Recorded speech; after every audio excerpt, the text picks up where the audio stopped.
जैसा मैं कह रहा था कि हम लोग आज से फिजियोलॉजी स्टार्ट करेंगे। तो फिजियोलॉजी में हम लोग क्या करते हैं, किसी ऑर्गन सिस्टम का जो फंक्शन है, उसका जो काम है, वो पढ़ते हैं।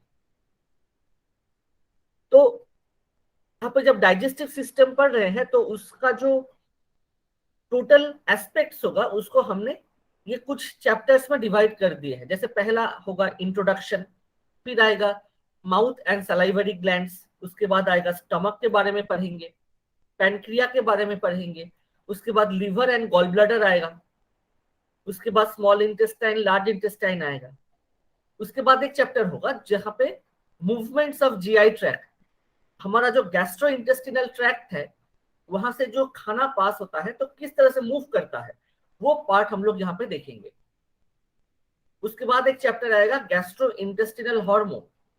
ये जो डाइजेशन का प्रोसेस है, ये एंटायर डाइजेशन, एब्जॉर्प्शन, एसिमिलेशन, ये जो प्रोसेसेस है, इसको करने के लिए कौन कौन सा हार्मोन इन्वॉल्व है, कौन कौन सा एंडोक्राइन ग्लैंड्स इन्वॉल्व है, वो हम लोग इस पर्टिकुलर चैप्टर में फॉलो करेंगे। और लास्ट में 3 चैप्टर्स है जहां पे हम लोग digestion, absorption and metabolism of carbohydrate, proteins and fats पढ़ेंगे कि कार्बोहाइड्रेट, प्रोटीन और फैट हमारे बॉडी में डाइजेस्ट कैसे होता है, वो एब्जॉर्ब कैसे होता है, और उसको बॉडी यूज कैसे करता है। तो ये कुछ बेसिक टॉपिक्स है, 9 to 10 टॉपिक्स है। इस टॉपिक्स के अंडर में हम लोग डाइजेस्टिव सिस्टम का जो फंक्शन है, इसको समझने की कोशिश करेंगे। तो आज जो हम लोग स्टार्ट करेंगे, पहला टॉपिक होगा इंट्रोडक्शन टू डाइजेस्टिव सिस्टम, कि डाइजेस्टिव सिस्टम में होता क्या है।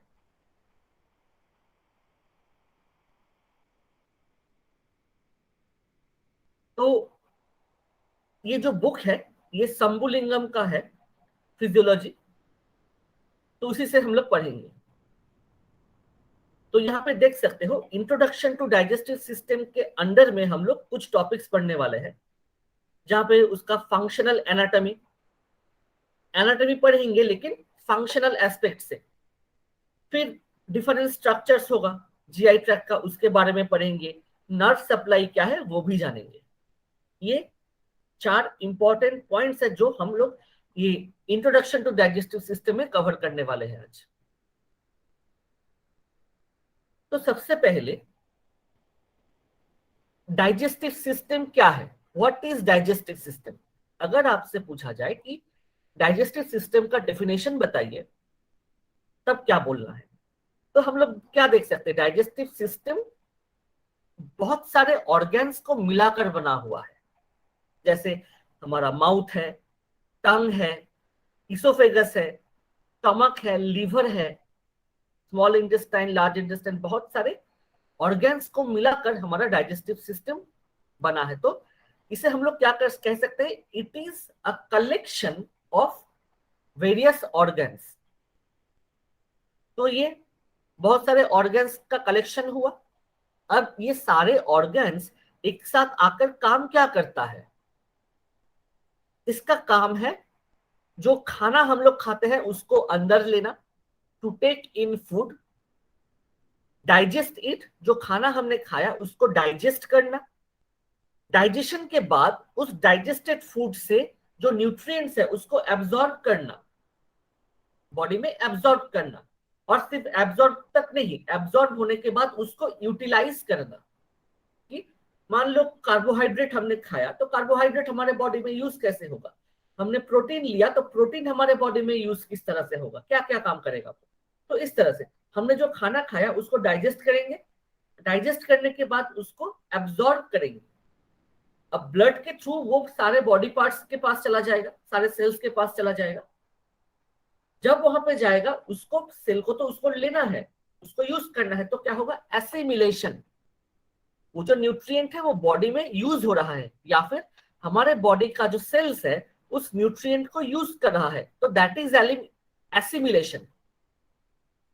एसिमिलेशन के बाद जो क्या होगा, जो पार्ट अनडाइजेस्टेबल है और अनयूजेबल है बॉडी के लिए, वो एक्सक्रीट हो जाएगा स्टूल के फॉर्म में या फीसेस के फॉर्म में।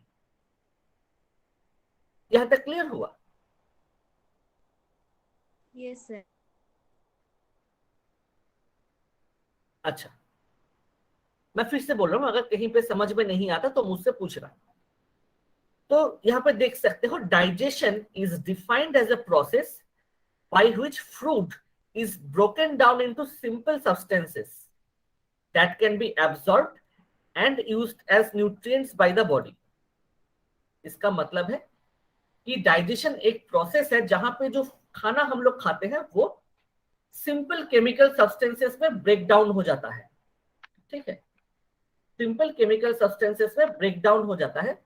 उससे क्या होगा, उससे वो जो फूड मटेरियल्स है या फिर न्यूट्रिएंट केमिकल्स है वो हमारे बॉडी में एब्जॉर्ब होगा और उसको बॉडी अपने हिसाब से यूज कर सकता है फॉर मेंटेनिंग पर्पसेस। और कुछ पार्ट ऐसा आएगा जिसको बॉडी डाइजेस्ट नहीं कर सकता, उसको एसिमिलेट उस तरह से नहीं कर सकता, तो वो क्या होगा, एलिमिनेट हो जाएगा बॉडी से एज स्टूल।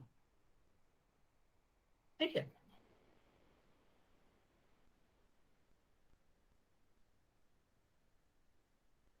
यहां पे देख सकते हो, एक अगर हेल्दी यंग एडल्ट की बात करेंगे, normal young healthy adult consumes about 1 kg solid diet and about 1 to 2 litre of liquid diet every day. तो ये पॉइंट नोट कर सकते हो कि एक normal healthy adult human being को अगर हम लोग सोचेंगे तो उसको डेली 1 kg सॉलिड फूड चाहिए होता है और near about 1 to 2 litre of liquid diet जरूरत पड़ता है एवरी डे। ये जनरल एजम्पशन है, 1 से 2 लीटर तक ले सकते हैं बेसिक अमाउंट में। इससे कम नहीं चलेगा, इससे थोड़ा बहुत ज्यादा हो सकता है लेकिन इससे कम नहीं। अब डाइजेस्टिव सिस्टम का कुछ इंपॉर्टेंट फंक्शन है। तो पहला जो है, इंजेशन और कंजम्पशन ऑफ फूड सब्सटेंसेस। जैसा मैंने कहा, मान लो तुम्हारे सामने खाना है तो उस फूड को हमने मुंह के अंदर लिया और चबाया उसको, हाँ, तो वो क्या हो गया, इंजेशन, अंदर लेना, और कंजम्पशन ऑफ फूड सब्सटेंसेस, खाने को खाना, फूड को इंटेक करना, पहला पार्ट ये है। दूसरा, breaking them into small particles. अब मान लो एक रसगुल्ला खा रहे हो तो रसगुल्ला वैसा टोटल जो स्ट्रक्चर है उसको तो ऐसे निगल नहीं सकते ना, उसको चबाना पड़ेगा, उसको तोड़ना पड़ेगा, उसको छोटे छोटे हिस्सों में डिवाइड करना पड़ेगा, ब्रेक करना पड़ेगा। तो वही यहाँ पे कहा गया है कि breaking them into small particles. तो दाल चावल जो भी खा रहे हो उसको हम लोग छोटे छोटे पार्ट में तोड़ देंगे। कौन करता है, मेरा टीथ करता है, टंग करता है। कैसे होता है ये प्रोसेस हम लोग बाद में पढ़ेंगे, अभी के लिए जान के रखते हैं। तो पहला है खाने को अंदर लेना, दूसरा जो है वो जो खाना हमने लिया उसको छोटे छोटे पार्ट में ब्रेक करना, तीसरा जो है transport of small particle to different areas of digestive tract. वो जो खाना हमने छोटे छोटे पार्ट में कन्वर्ट कर लिया, अब उसको डाइजेस्टिव सिस्टम के थ्रू डिफरेंट पार्ट्स में भेजना होता है। तो वो जो फूड पार्टिकल है या फिर फूड कंपोनेंट है उसको ट्रांसपोर्ट भी करना होता है पूरे डाइजेस्टिव सिस्टम के डिफरेंट पार्ट्स में। ये तीसरा पार्ट है। चौथा है secretion of necessary enzymes and other substances for digestion. अब जो 3 खाना, নম্বরটা আরেকবার বলুন না। 3 हाँ, নম্বর। जब हम लोग खाना खाते हैं वो खाना तो डिफरेंट जगह से पास होता है, पहले मुंह में जाएगा, फिर फेरिंग्स में जाएगा, फिर हमारा इसोफेगस में जाएगा, फिर स्टमक में आएगा, फिर मेरा स्मॉल इंटेस्टाइन में आएगा, फिर लार्ज इंटेस्टाइन में आएगा। तो क्या देख सकते हो कि वो एक एक जगह पास ऑन करते हुए जा रहा है, कवर करते हुए जा रहा है। कौन से जगह को, पूरे डाइजेस्टिव ट्रैक्ट को वो कवर करते हुए जा रहा है, हाँ या ना। Yes sir. हाँ, तो इसको हम लोग क्या कहते हैं, ट्रांसपोर्ट कहते हैं, है ना, ओके सर। मूवमेंट। तो वो जो फूड पार्टिकल हमने मुंह में दिया, उसको चबाया, उसको छोटे छोटे पार्ट में डिवाइड कर दिया, अब उसको तो भेजना है ना जहां पे वो एक्चुअल डाइजेशन या फिर एब्जॉर्प्शन प्रोसेस होगा। तो उसके लिए हम लोग क्या करेंगे, वो खाना जो है वो हमारे पूरे डाइजेस्टिव ट्रैक्ट से पास होता जाएगा। जैसा मैंने कहा, पहले मुंह में जाएगा, उसके बाद फेरिंग्स में आएगा, उसके बाद मेरा इसोफेगस में जाएगा, इसोफेगस के थ्रू स्टमक में एंट्री लेगा, स्टमक से जाएगा मेरा स्मॉल इंटेस्टाइन में, स्मॉल इंटेस्टाइन से जाएगा मेरा लार्ज इंटेस्टाइन के अंदर, और लास्ट में वो एनएस के थ्रू वो आउट हो जाएगा। तो ये जो एंटायर मूवमेंट है, ये तो ट्रांसपोर्टेशन हो रहा है ना, उसको लेके जा रहा है, मूव हो रहा है। क्लियर हुआ ये बात सबको? Yes sir. सर हाँ। उसके बाद क्या है, जब जब ये जो फूड मटेरियल्स है पूरा एंटायर डाइजेस्टिव ट्रैक्ट से पास हो रहा है, मतलब ट्रांसपोर्ट हो रहा है, उस वक्त क्या होना चाहिए, कुछ केमिकल्स हमें चाहिए होगा जो उस फूड मटेरियल्स को और भी अच्छी तरह से डाइजेस्ट करने में हेल्प करे। तो इसलिए हमने यहाँ पे कहा कि 4 नंबर जो प्रोसेस है वो है secretion of necessary enzymes. Enzymes क्या है, हम बायोकेमिस्ट्री में पढ़ेंगे। And other substances necessary for digestion. वो जो हमने खाना चबा के छोटा छोटा पार्ट में डिवाइड कर दिया, अब उसको प्रॉपरली डाइजेस्ट करने के लिए बहुत सारे केमिकल्स की जरूरत पड़ेगा हमारे बॉडी में। ये जो केमिकल्स है इसको हम लोग एंजाइम्स कहते हैं। तो हम लोग बाद में देखेंगे जब हार्मोन्स के बारे में पढ़ेंगे या फिर डाइजेशन प्रोसेस के बारे में और डिटेल्स में जाएंगे, तब देखेंगे कि माउथ से लेकर स्मॉल इंटेस्टाइन तक सारे जगह पर डिफरेंट लोकेशन में हमारा डिफरेंट एंजाइम सिस्टम्स प्रेजेंट है। जैसे माउथ के अंदर मेरा कार्बोहाइड्रेट डाइजेशन होता है, मेरे स्टमक के अंदर प्रोटीन डाइजेशन होता है, स्मॉल इंटेस्टाइन के अंदर सारे न्यूट्रिएंट्स डाइजेशन होते हैं, है ना। तो ये जो डाइजेशन करने के लिए डिफरेंट लोकेशंस है, इस डिफरेंट लोकेशंस में specialised type of chemicals present है। वो chemicals specific type of nutrient को डाइजेस्ट करने में, या फिर कहो कि सिंपल केमिकल फॉर्मेट में ब्रेक डाउन करने में मदद करता है, ताकि वो जो न्यूट्रिएंट फूड से हमें मिल रहा है वो बॉडी आसानी से यूटिलाइज कर सके, यूज कर सके। तो ये हो गया secretion of necessary enzyme. Secretion मतलब रिलीज होना। एंजाइम्स डाइजेस्टिव ट्रैक्ट में जहां जहां पर जरूरत है, जिस अमाउंट में जरूरत है या फिर जिस कॉम्पोजिशन में जरूरत है, उसी अमाउंट में वो वहां पर रिलीज होगा और डाइजेशन प्रोसेस को प्रॉपरली करने में मदद करेगा हमारे बॉडी को। यहां तक क्लियर हुआ? Yes sir. Yes sir. अच्छा, उसके बाद क्या है, 5 number digestion of food particles. अब देखो, ये जो हमारे डाइजेस्टिव ट्रैक्ट में से जो फूड मटेरियल ट्रांसपोर्ट हो रहा था, जब ट्रांसपोर्ट होगा तब ना क्या होता है, बाद में पढ़ेंगे कि ऐसे पेरिस्टालसिस मूवमेंट होता है, कॉन्ट्रैक्शन और रिलैक्सेशन होता है हमारे एंटायर डाइजेस्टिव ट्रैक्ट में। तो वो क्या करेगा, वो मिक्सिंग करता है, फिजिकल एक एक प्रोसेस करता है, ताकि वो जो फूड पार्टिकल है वो छोटे छोटे हिस्सों में ब्रेक डाउन हो सके। ठीक है। उसके साथ क्या हुआ, केमिकल भी हम लोग ऐड कर रहे हैं एंजाइम्स के फॉर्म में, तो वो डाइजेशन प्रोसेस बहुत अच्छी तरह से हो पा रहा है। तो यही बात कहा गया है कि डाइजेशन ऑफ फूड पार्टिकल्स वो एंटायर माउथ से लेके कुछ हद तक लार्ज इंटेस्टाइन तक हमारा ये एंटायर डाइजेशन प्रोसेस चलता है। मेन डाइजेशन प्रोसेस एंड हो जाता है हमारा स्मॉल इंटेस्टाइन तक।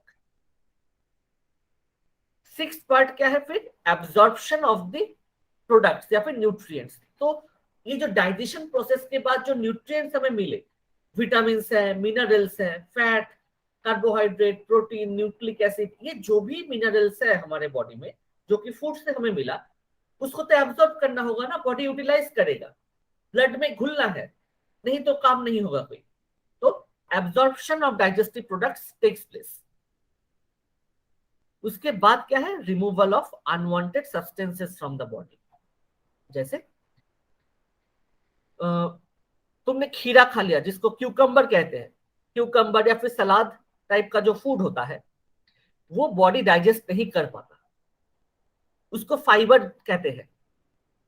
तो ये जो फाइब्रस टाइप का फूड है जो बॉडी डाइजेस्ट नहीं कर पाता, वो क्या करता है, बॉडी उसको अनवांटेड सब्सटेंस के हिसाब से बॉडी से रिमूव कर देता है in the form of stool.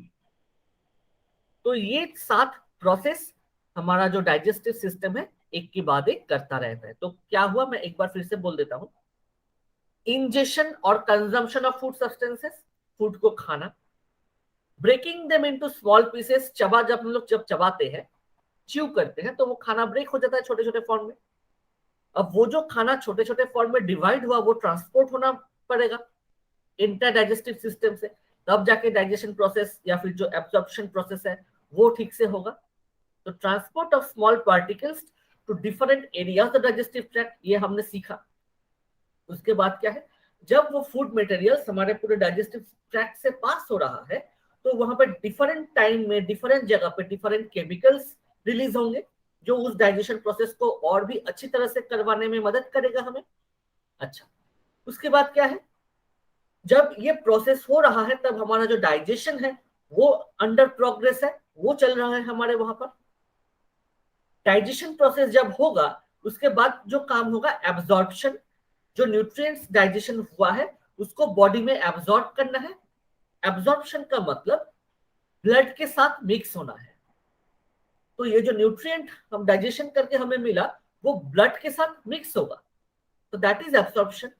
उसके लास्ट में क्या है, removal of unwanted substances from the body.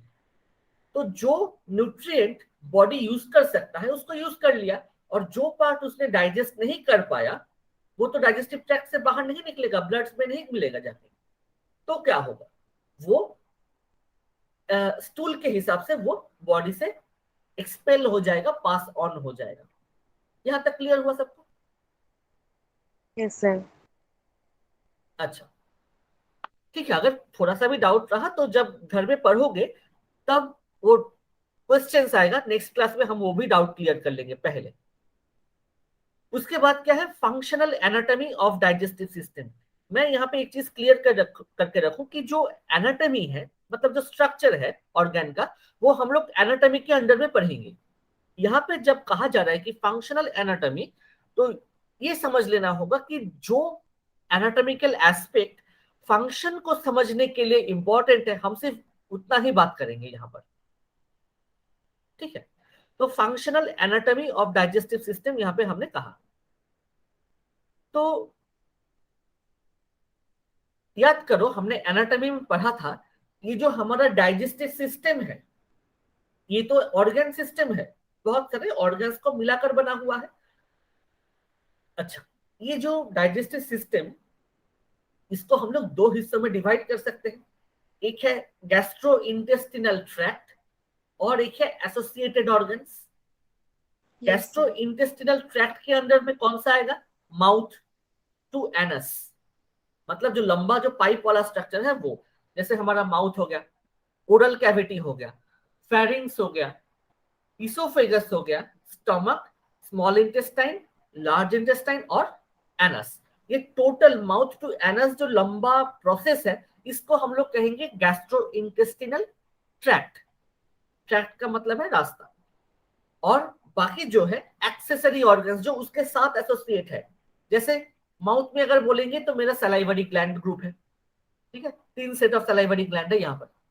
उसके बाद स्टमक में जाएंगे तो आसपास लिवर मिलेगा, गॉल ब्लैडर मिलेगा, पैनक्रिया मिलेगा, है ना। तो ये जो है ये एसोसिएटेड ऑर्गन्स या फिर एक्सेसरी ऑर्गन्स हम लोग कहते हैं। तो यहाँ पे देख सकते हो GI tract is formed by 2 types of organs. अच्छा, यहाँ पे जो जीआई ट्रैक्ट कहा गया है ये एक मिस्टेक है, यहाँ पे जीआई सिस्टम होना चाहिए था। तो ये छोटा फंडामेंटल मिस्टेक्स बुक में रहेगा, इसको तुम कॉपी में लोग नोट डाउन कर लो कि डाइजेस्टिव सिस्टम या फिर जो गैस्ट्रो इंटेस्टिनल सिस्टम है इसको 2 हिस्सों में हम लोग डिवाइड कर सकते हैं। एक है जीआई ट्रैक्ट ये वाला, और एक है एक्सेसरी ऑर्गन। तो यहाँ पे प्रिंटिंग मिस्टेक हुआ है।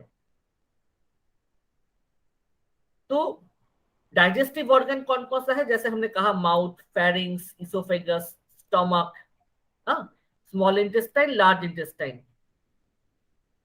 फिर उसके बाद क्या है, सलाइवरी ग्लैंड जो एक्सेसरी में आएगा, टीथ, टंग, सलाइवरी ग्लैंड, हार्मोनल जो पार्ट होगा, लिवर, गॉल ब्लैडर, ये सारे जो है वो एक्सेसरी पार्ट में आएगा। ये हमने एनाटॉमी में पढ़ा था। क्लियर हुआ ये बात? Yes, sir. Yes sir. अच्छा, अब ये जो फंक्शनल एनाटॉमी है इसमें जो इंपॉर्टेंट है वो है हमारा कौन कौन सा केमिकल, कौन कौन सा हार्मोन सिक्रीट हो रहा है, वो इंपॉर्टेंट है। हम लोग बाद में वो पढ़ेंगे, इसीलिए हमें एक इंपॉर्टेंट चीज को समझना होगा, wall of the GI tract.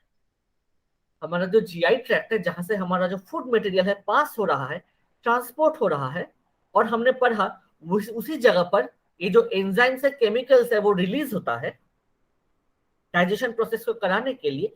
तो हमारा जो जीआई ट्रैक्ट है उसका स्ट्रक्चर कैसा होगा, वो दिखता कैसा है, तो वो जो स्ट्रक्चर है हम लोग यहाँ पे थोड़ा देखते हैं। ये देखो,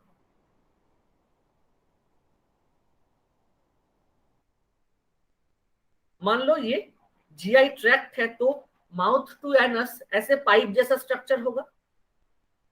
अगर इस पाइप जैसे स्ट्रक्चर को हम लोग कट करते हैं, ट्रांसवर्स सेक्शन मतलब यहां से ट्रांसवर्स सेक्शन करते हैं, एनाटॉमी में पढ़ा था मैंने, तो हमें क्या मिलेगा, इस तरह का एक राउंड स्ट्रक्चर मिलेगा। मान लो एक पाइप है, पाइप को तुम इस तरह से काट रहे हो तो कैसा दिखेगा, अंदर जो वॉल है वो दिखाई देगा और अंदर जो होल है वो दिखाई देगा।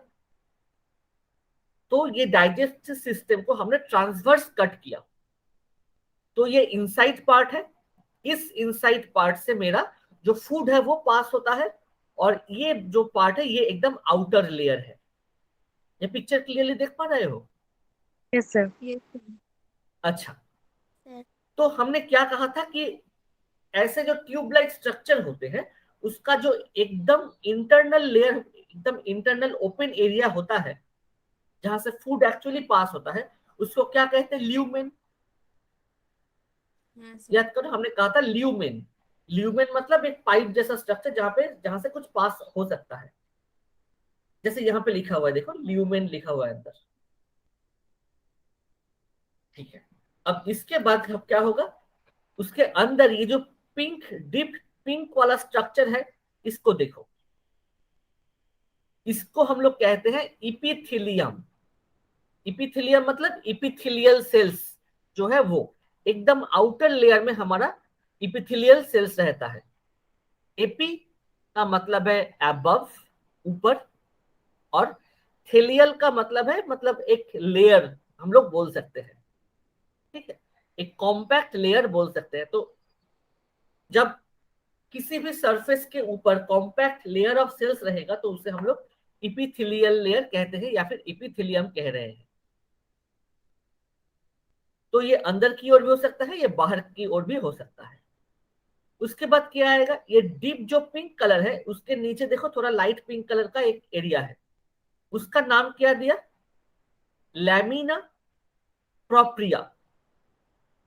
ठीक है, लैमिना प्रोप्रिया। इस नाम को देख के घबराना नहीं है। लैमिना मतलब लेयर, लेयर, और प्रोप्रिया मतलब प्रॉपर, प्रॉपर लेयर। ये कॉपी में नोट डाउन कर सकते हो, लैमिना प्रोप्रिया, प्रॉपर लेयर। उसके बाद क्या है, यहाँ पे देखो, ठीक ये जो पिंक कलर का, हल्का पिंक कलर का जो एरिया है उसके पीछे एक रफ राउंड सरफेस है, ये वाला। मेरा कर्सर मूवमेंट देख पा रहे हो? हाँ सर। Yes sir. ये जो पार्ट है इसका नाम देखो क्या दिया हुआ है, मस्कुलरिस म्यूकोसा। म्यूकोसा का मतलब है म्यूकस लेयर या फिर म्यूकस, और मस्कुलरिस मतलब मसल। तो यहाँ पे देख सकते हो कि यहाँ पे एक लेयर है मसल का, कहाँ पे है, म्यूकस के, म्यूकस लेयर के अंदर है। और ये जो तीन पार्ट हमने पढ़ा, epithelium, lamina propria, muscularis mucosa, ये तीनों मिलाकर क्या होता है, एक लेयर होता है जिसको कहते हैं म्यूकोसा, मतलब म्यूकस लेयर। ये बात क्लियर हुआ क्या? Yes sir. আচ্ছা, ওই যে লিউমেনের ওই যে খাবারের জন্য যে কেমিক্যাল গুলো সিক্রেট হচ্ছে সেটাই মিউকাস লেয়ার থেকেই হচ্ছে। हाँ, इस जगह से ही पास ऑन होगा। ये जहां पे जो लैमनिया प्रोप्रिया है, लैमनिया प्रोप्रिया इपिथेलियम, ठीक है, इस স্যার। पर्टिकुलर जगह से ही ये पास ऑन होता है। ঠিক আছে। इसका डिटेल्स हम लोग और भी पढ़ेंगे। तो यहाँ पे देख सकते हो, ये देखो अंदर में ल्यूमेन है, ये टोटल एरिया है म्यूकोसा, तो वहां पे इपिथेलियम भी है, तुम्हारा लैमिनिया प्रोप्रिया भी है, ठीक है, और मस्कुलरिस म्यूकोसा भी है। तो ये तीनों लेयर मिलकर बनता है मेरा म्यूकस लेयर। अब अंदर म्यूकस लेयर होना बहुत जरूरी है, नहीं तो क्या होगा, जब हम लोग फूड मटेरियल्स लेंगे तो हो सकता है वो थोड़ा हार्ड हो। अब जब वो अंदर से पास ऑन होगा, अगर वहां पे म्यूकस लेयर का कवरिंग नहीं होगा, स्लिपरी कवरिंग नहीं होगा, तो क्या होगा, वो जो डाइजेस्टिव ट्रैक्ट का जो वॉल है वो इंज्योर हो सकता है ना।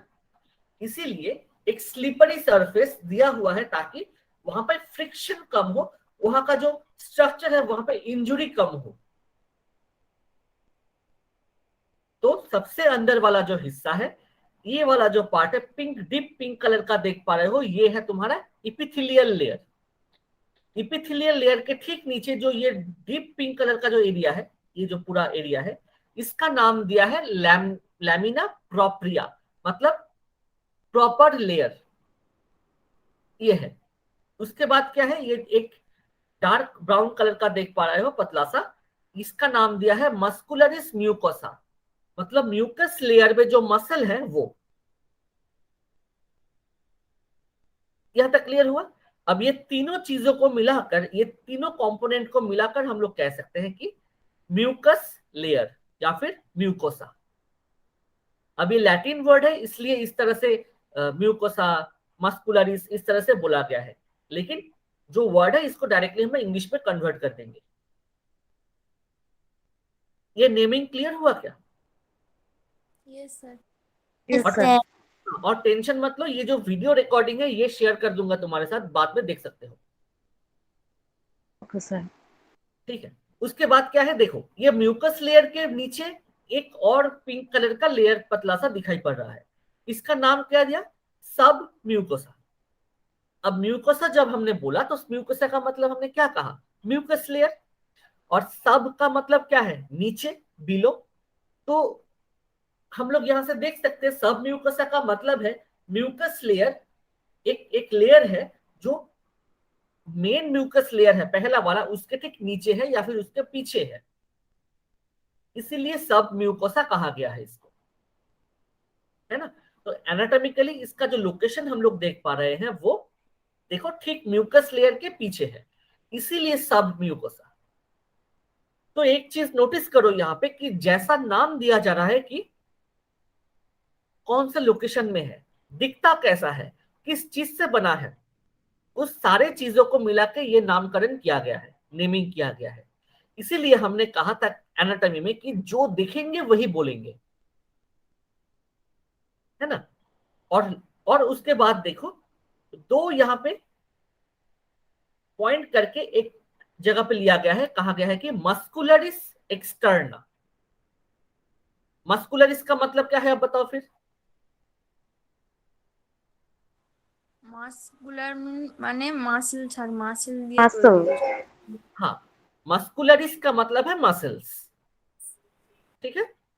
और एक्सटर्ना का मतलब क्या होगा, बाहर की ओर। বাইরে বাইরে, হ্যাঁ। तो यहाँ पे मस्कुलरिस,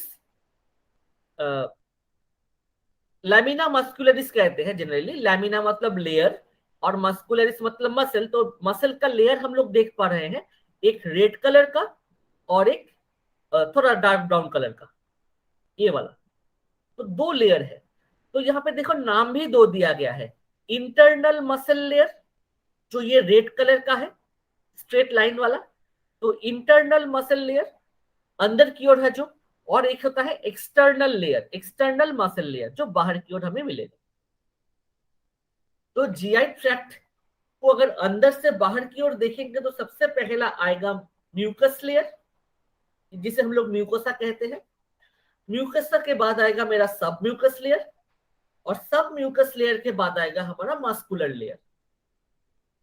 तो ये तीन मेन लेयर हुआ।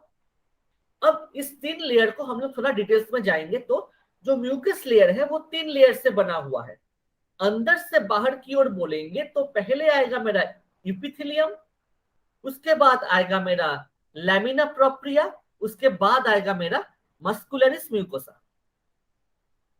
मुझे पता है कि ये नाम सुन के अभी थोड़ा सा क्या कहेंगे, लग रहा होगा कि मेरे दिमाग में रहेगा या नहीं, लेकिन अगर ये वीडियो तुम लोग बाद में चला के देखोगे बार बार तो वो दिमाग में बैठ जाएगा, इजी है। तो जैसा मैं कह रहा हूं इस तरह से पढ़ने की कोशिश करना कि ये जीआई ट्रैक्ट का जो लेयरिंग है, फंक्शनल एनाटॉमी है, इसको पहले इस तरह से समझना है।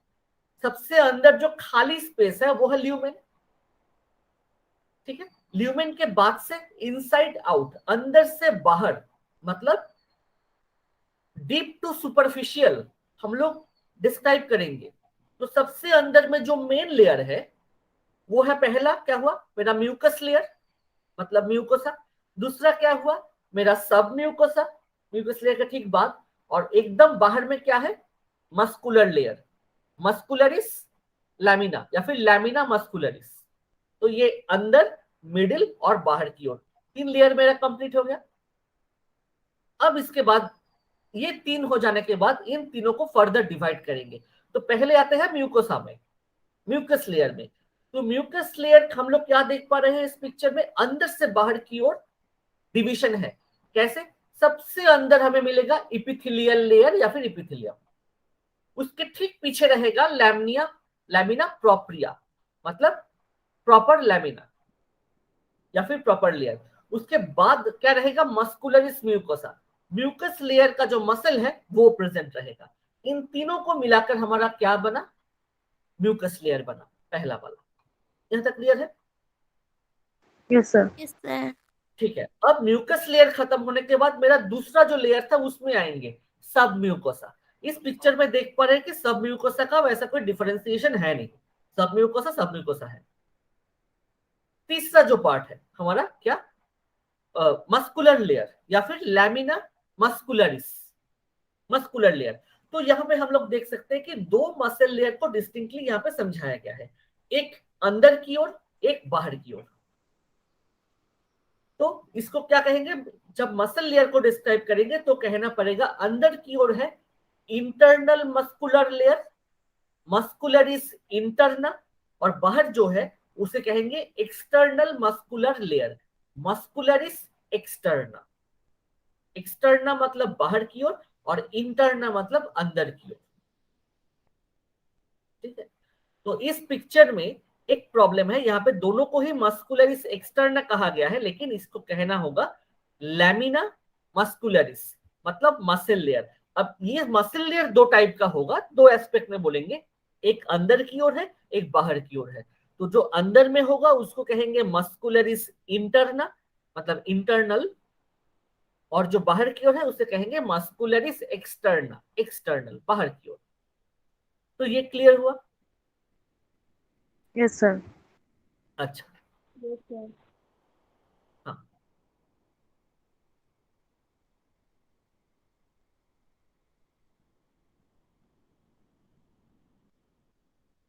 अच्छा, तो यहाँ पे देखो ये दिया हुआ है, in general wall of GI tract is formed by 4 layer. Generally 4 layer हम लोग बोलते हैं। एक है म्यूकस लेयर, मतलब म्यूकोसा,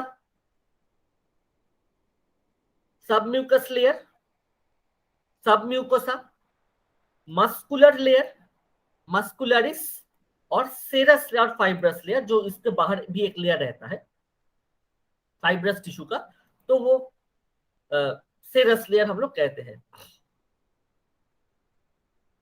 तो लेयर का मतलब हमने क्या कहा यहाँ पे, लैमिना, लैमिना, ठीक है। तो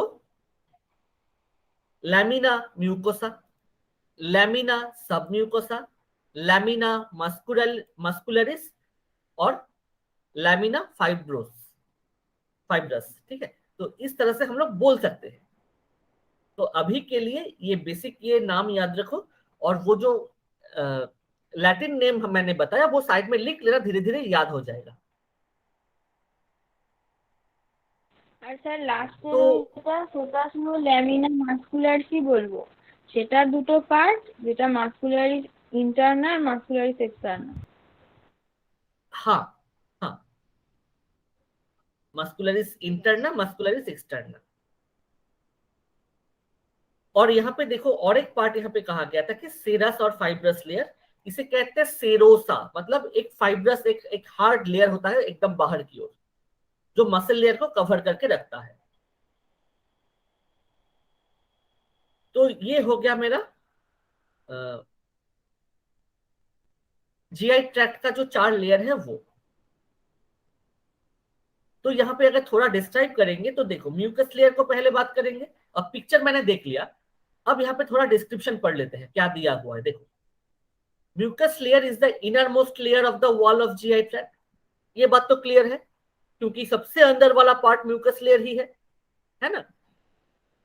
इसको क्या कहेंगे, इसका और कुछ नाम है, जैसे गैस्ट्रो इंटेस्टिनल म्यूकोसा, इस नाम से भी जानते हैं म्यूकस लेयर को, या फिर म्यूकस मेम्ब्रेन, है ना। तो ये जो दो नाम हमने कहा कि जीआई म्यूकोसा मतलब गैस्ट्रो इंटेस्टिनल म्यूकोसा या फिर म्यूकस मेम्ब्रेन, ये सेम नाम है म्यूकस लेयर का। पहला पॉइंट ये ध्यान में रखना होगा। दूसरा क्या हमने क्या देखा, it faces the cavity of GI tract, मतलब जीआई ट्रैक्ट का जो ल्यूमेन है, जो खाली स्पेस है, उसकी ओर फेस किया हुआ है ना। तो ये जो मेरा अगर ये ल्यूमेन होता है तो इसका अंदर वाला जो लेयर है ये हुआ मेरा म्यूकस लेयर का जो स्टार्टिंग पॉइंट, बिगिनिंग पॉइंट। इसका मतलब ये जो वर्ड कहा गया है ये सही है कि it faces the cavity of GI tract. ये जो डेफिनेशन हमने अभी पढ़ा, इसको रिलेट कर पा रहे हो पिक्चर से? Yes sir. शबनम बुझते पारছিস জিনিসটা? है सर। ठीक है, अगर समझ में नहीं आता तो पूछना, डरने की कोई बात नहीं है। अच्छा, जैसा हमने कहा कि म्यूकोसा हैज 3 लेयर स्ट्रक्चर। एक सबसे बिगिनिंग में होगा इपिथेलियल लाइनिंग, मतलब एकदम अंदर की ओर, उसके बाद है लैमिना प्रोप्रिया, उसके बाद है मस्कुलरिस म्यूकोसा। तो जो हमने पढ़ा वही यहाँ, मतलब जो पिक्चर में हमने स्टडी किया वही यहाँ पे लिखा हुआ है। Yes sir. ठीक है, यस सर। यहाँ पे एक इंपॉर्टेंट चीज है, क्योंकि हमें फंक्शन पढ़ रहे हैं तो हर एक पार्ट का जो स्ट्रक्चर हमने देखा, अब उसका काम क्या है वो देखना पड़ेगा। तो इपिथेलियल लाइनिंग जो सबसे पहला वाला है म्यूकस लेयर का, is in contact with contents of GI tract. GI tract के अंदर जो कंटेंट है, मतलब फूड पार्टिकल का हो या फिर तुम्हारा जो एंजाइम्स या फिर केमिकल्स जो भी आएगा ना, उसके साथ डायरेक्ट कॉन्टैक्ट में है। जो भी पढ़ोगे उसको थोड़ा दिमाग में सोचना कि अंदर ये जो अगर लेयर, ये वाला पहला लेयर है और ये इपिथेलियल लाइनिंग है, तो जब फूड मटेरियल यहाँ से पास होगा तो वो तो इपिथेलियल लेयर के साथ पहला कांटेक्ट में आएगा ना, कंटेंट। ठीक है, तो हम लोग पानी पिए, खाना खाए, जो भी करें, तो वो सबसे पहले ये इपिथेलियल लाइनिंग के साथ कांटेक्ट में रहेगा। दूसरा जो इंपॉर्टेंट पॉइंट है, the type of cells in this layer varies in different parts of the GI tract. हमें ध्यान रखना होगा कि माउथ टू एनस, यहाँ पे डिफरेंट लोकेशन में काम डिफरेंट होता है। जैसे माउथ में च्यूइंग का काम होता है, यहाँ से सिर्फ खाना पास ऑन होने का काम होता है। स्टमक के अंदर वो थोड़ा चर्न होगा, मिक्सिंग अप होगा, है ना। स्मॉल इंटेस्टाइन में वो और भी डाइजेशन होगा, एब्जॉर्ब होगा। लार्ज इंटेस्टाइन में एब्जॉर्प्शन होता है। तो इस तरह से देख पा रहे हो कि डिफरेंट पार्ट्स जो है वहां का काम डिफरेंट है। अब जब काम डिफरेंट होगा, डिफरेंट पार्ट का रिस्पॉन्सिबिलिटी डिफरेंट होगा, तो वहां पे उसका जो स्ट्रक्चर है वो थोड़ा बहुत डिफरेंट होगा, है ना। जो जहां पे ज्यादा इफेक्ट नहीं है, मतलब जहां पे हेवी लोड नहीं है, वहां पे थोड़ा हल्का स्ट्रक्चर बनाने से होगा। जहां पर फिजिकल एक्शन ज्यादा है वहां पे डैमेज होने के चांसेस ज्यादा है, इसलिए वहां पर हमें थोड़ा सा हार्ड, थोड़ा सा स्ट्रॉन्ग सरफेस रखना होगा, है ना। ये कॉमन आइडिया है। तो जो हमारा जो एंटायर डाइजेस्टिव ट्रैक्ट है, इपिथेलियल लाइनिंग है, ऊपर वाला जो लाइनिंग है जहां पे different chemical component direct contact में आएगा, वो किस जगह पे काम हो रहा है, कितना प्रेशर वो झेलेगा, कितना लोड वो लेगा, उसके बेसिस पे वो अपने आप को मॉडिफाई करके रखा। इसलिए माउथ टू एनस हमें same type of epithelial cells या टिश्यू नहीं मिलता, माउथ में अलग टाइप का एपिथेलियल टिश्यू होगा, हमारा इसोफेगस में अलग टाइप के एपिथेलियल सेल्स मिलेंगे, स्टमक के अंदर में different groups of epithelial cell होगा, स्मॉल इंटेस्टाइन लार्ज इंटेस्टाइन में भी different group of epithelial cells होगा। इसमें इसमें इसका मतलब क्या है, टोटल सरफेस में एपिथेलियल टिश्यू ही है, एपिथेलियल सेल्स ही है, लेकिन काम की वजह से उसका डिफरेंशिएशन हो गया। हाँ बताओ, कोई सवाल है? না স্যার, হাত পরে হয়ে গেছে। अच्छा, तो जैसे हमने कहा कि माउथ में च्यूइंग ज्यादा होता है, वहां पे फूड के साथ इंटरेक्शन ज्यादा होता है, मुंह मतलब क्या कि फ्रिक्शन ज्यादा होगा, तो वहां का जो स्ट्रक्चर उसको थोड़ा स्ट्रांग होना चाहिए, इसीलिए वहां का जो एपिथेलियल लाइनिंग है वो थोड़ा हार्ड, मतलब क्या कहेंगे, स्ट्रांग है, इन सिंपल वर्ड स्ट्रांग है। बट इन कंपैरिजन अगर मेरा इसोफेगस की बात करेंगे तो वो थोड़ा लाइट वेट होगा, वो उतना स्ट्रांग नहीं होगा जितना माउथ के अंदर में है। लेकिन स्टमक के अंदर क्योंकि वहां पे स्टमक एसिड रहेगा, बहुत सारे केमिकल्स रहेंगे, वहां पे मिक्सिंग एंड चर्निंग होता है, वहां का जो एपिथेलियल लाइनिंग है वो भी बहुत स्ट्रांग होगा, रोबस्ट होगा। इसी तरह से तो यहाँ पे जैसा कहा गया है कि that type of cells in this layer varies with different part of GI tract. Clear हुआ ये वाला पार्ट? Yes sir. अब देखो, the inner surface of mouth, surface of tongue, फिर फेरिंग्स, इसोफेगस है स्ट्रैटिफाइड स्क्वामस एपिथेलियल। जब हम लोग टिश्यू पढ़ेंगे या फिर जब हमने थोड़ा बहुत टिश्यू पढ़ा था, तब याद करो वहां पे ये एपिथेलियल लेयर, एपिथेलियल टिश्यू का डिफरेंट पार्ट्स कहा गया था, स्क्वामस, क्यूबॉइडल, स्यूडोस्ट्रैटिफाइड, है ना, ये सब कहा गया था। तो यहाँ पे जो स्क्वामस लेयर है वो प्रेजेंट होता है इनर सरफेस इसोफेगस तक। However, the mucous membrane lining, the other parts such as stomach, intestine have columnar epithelial cell. Stomach से लेके इंटेस्टाइन का जो एंड है वहां तक कॉलमनर एपिथेलियल सेल्स प्रेजेंट है। इसीलिए एनाटॉमी को पढ़ना जानना बहुत इंपॉर्टेंट है कि बाद में देखेंगे कि different tissue have different structure और उसका फंक्शन भी अलग होगा, तो अपने काम के हिसाब से उसका स्ट्रक्चर भी डिस्ट्रीब्यूशन होगा। तो ये बहुत ही इंपॉर्टेंट है समझने के लिए कि हमारा डाइजेस्टिव सिस्टम फंक्शन करता कैसे है और क्यों ऐसे फंक्शन करता है।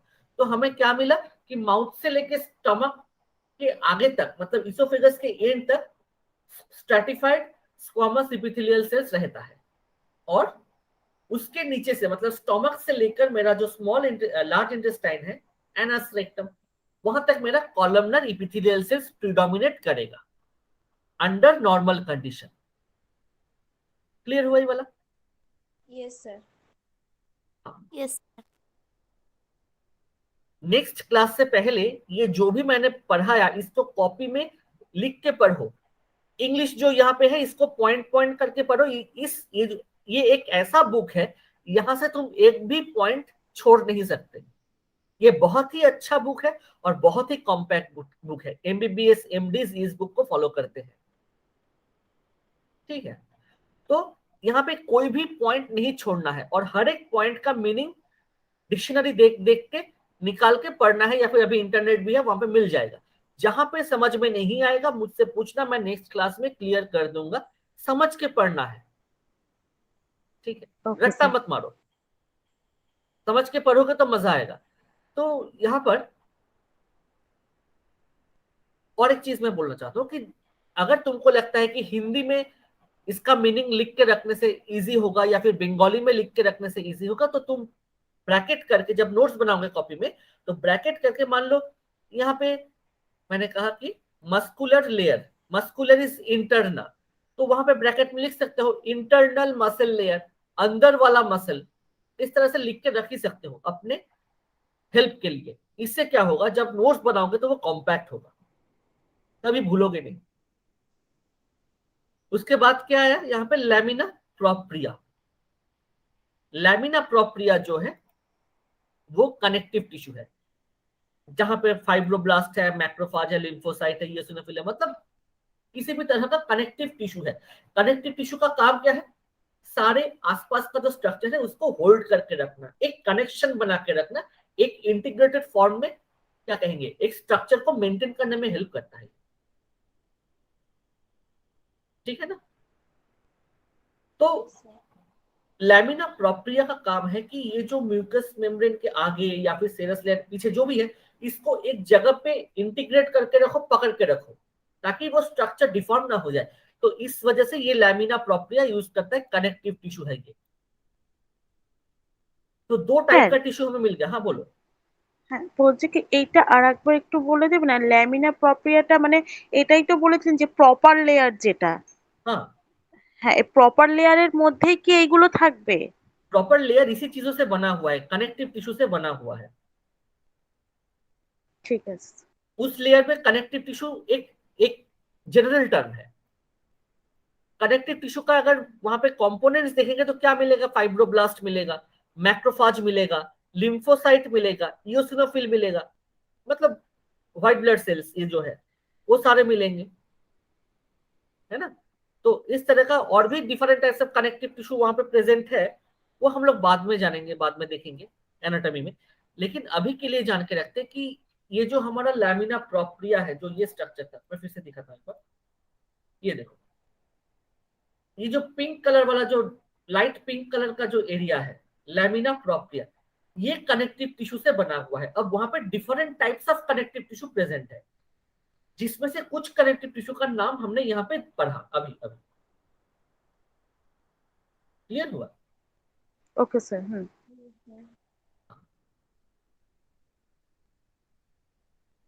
इसके बाद क्या है, मस्कुलरिस म्यूकोसा, मतलब जो ये वाला लेयर है बाहर वाला, मस्कुलरिस म्यूकोसा, म्यूकस लेयर का जो मसल है वो, उसमें देखो क्या है, muscularis mucosa layer consist of smooth muscle fibre. तो यहाँ पे स्मूथ मसल टिश्यू है। It is absent in mouth and pharynx. It is present from oesophagus onward. तो माउथ और फेरिंग्स में ये मस्कुलरिस म्यूकोसा प्रेजेंट नहीं है। ठीक है, ये मस्कुलरिस म्यूकोसा यहाँ पे प्रेजेंट नहीं है, ये प्रेजेंट रहेगा तुम्हारा इसोफेगस के बाद से, इसोफेगस ऑनवर्ड्स। तो ये डिस्टिंक्शन हमें क्लियर करके रखना है, क्योंकि इंटरव्यू में इस तरह से पूछ सकता है तुमको कि मस्कुलरिस म्यूकोसा जो लेयर है, इसका लोकेशन बताओ, या फिर कहां कहां पे मिलेगा। या फिर एमसीक्यू में तुमको दे दिया कि मस्कुलरिस, ट्रू फॉल्स में दे दिया कि muscularis mucosa is present in pharynx. तो वहां पे तो अगर तुमने ट्रू मार दिया तो वो गलत हो जाएगा ना। फेरिंग्स और माउथ में मस्कुलरिस म्यूकोसा नहीं होता, वो इसोफेगस से लेके एनस तक प्रेजेंट रहता है। क्लियर हुआ? Yes, sir. लैमिना प्रोप्रिया जो है, lamina propria mouth to anus वो प्रेजेंट रहेगा, मतलब यहां से लेके एनस तक प्रेजेंट रहेगा। और ये जो मेरा इपिथेलियल लाइनिंग है वो भी माउथ टू एनस प्रेजेंट है। ये हुआ। अब आते हैं सबम्यूकस लेयर पे। Submucous layer is also present in all GI tract part. Submucous layer सारे जगह पे होता है except mouth and pharynx. Muscularis mucosa के जैसा माउथ और फेरिंग्स में तुम्हारा सबम्यूकस लेयर नहीं होता। इसोफेगस के लेके एकदम लास्ट तक तुम्हारा प्रेजेंट रहेगा, एग्जैक्टली लाइक मस्कुलरिस म्यूकोसा। ठीक है, ये बहुत इंपॉर्टेंट पॉइंट है समझने के लिए। तो submucous layer is present in all parts of GI tract except mouth and pharynx. It contains loose collagen fibers, elastic fibers, reticular fibers and few cells of connective tissue. तो ये हमने elastic fiber, collagen fiber ये हमने पढ़ा था, बाद में भी पढ़ेंगे, जब मसल टिश्यू पढ़ेंगे, जब प्रोटीन्स पढ़ेंगे, तब इसके बारे में हम लोग जानेंगे। ठीक है, अभी के लिए इसका नाम जान के रखते हैं सिर्फ। यहाँ पे कनेक्टिव टिश्यू रहता है, सेल्स ऑफ कनेक्टिव टिश्यू, और भी कंपोनेंट कनेक्टिव टिश्यू का, जो जिसका नाम है collagen fibre, elastic fibre, reticular fibre. ठीक है ना, ये सारे चीजों से ये सबम्यूकस लेयर बना हुआ है। तो यहाँ पे लोकेशन मिल गया, कॉम्पोजिशन मिल गया कि किस चीज से बना होता है। और उसके बाद क्या है, blood vessels, lymphatic vessels and nerve plexus are present in this layer. मतलब जो सब म्यूकस लेयर है, उस सब म्यूकस लेयर में हमारा जितना भी ब्लड वेसल्स है, आर्टरी, वेन्स, कैपिलरीज प्रेजेंट है। लिम्फ नोड्स, जो लिम्फ वेसल्स है, वो वहां पे प्रेजेंट है। और नर्व प्लेक्सस, नर्व प्लेक्सस मतलब नर्व तो जानते ही हो क्या क्या है, नर्व टिश्यू है। और प्लेक्सस का मतलब है जंक्शन।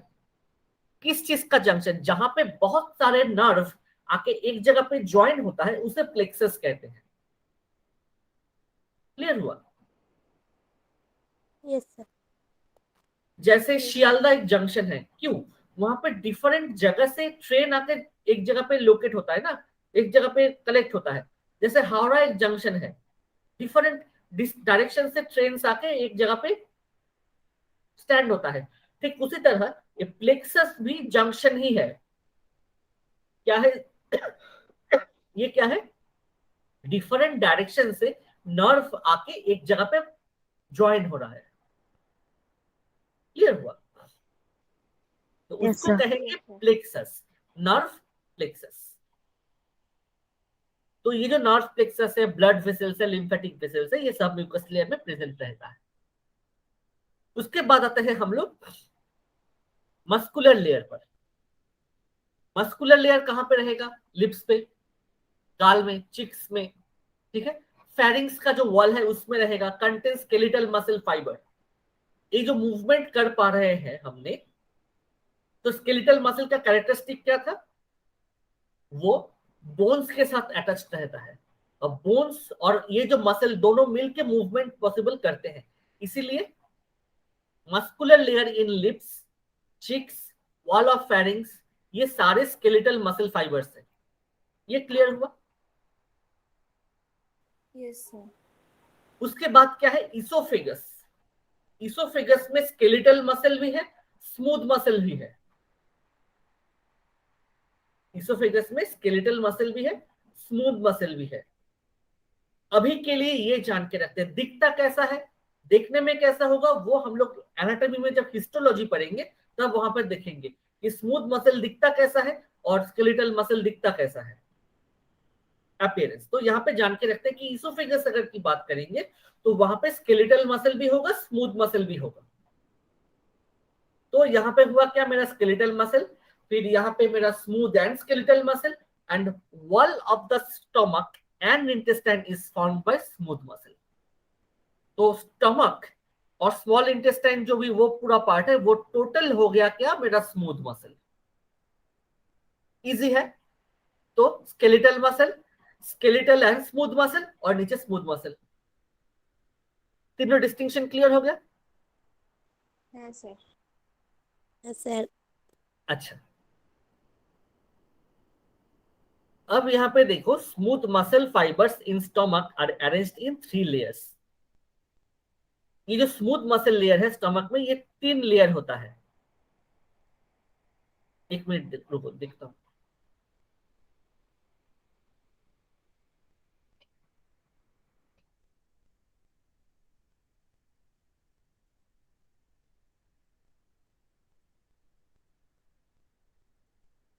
अच्छा,